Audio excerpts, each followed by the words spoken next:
আকালা সাবু, যদি কোনো প্রাণী এটাকে এরকম ছিন্ন ভিন্ন করে খেয়ে ফেলে, ফাহুয়া লাহু সাদাকা, এটা আপনার জন্য কি সাদাকা। এরপরে বলেছেন ওমা আকালাতিত তাইর ফাহুয়া লাহু সাদাকা, কোনো পাখি এগুলো যদি খেয়ে নেয় এগুলোও কি সাদাকা।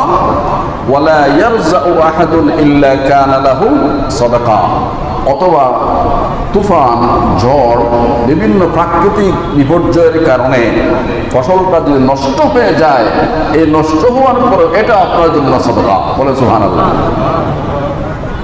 আমাদের মন এত ছোট, আর 10টা লিচু হয়তো গাছে ধরেছে, এই লিচুগুলোকে নিজে খাওয়ার জন্য জাল দিয়ে, তারপরে নেট দিয়ে, কত কিছু করে এগুলো যাতে পাখি না খায়, এগুলো যাতে অন্য কোনো প্রাণী না খায়, কোনো মানুষ যাতে না খায়, আমি খাবো, এই কারণে এগুলোকে এত সংরক্ষণ করি। কেন করবেন? নবীজি বলেছেন চুরি হয়ে গেলে কি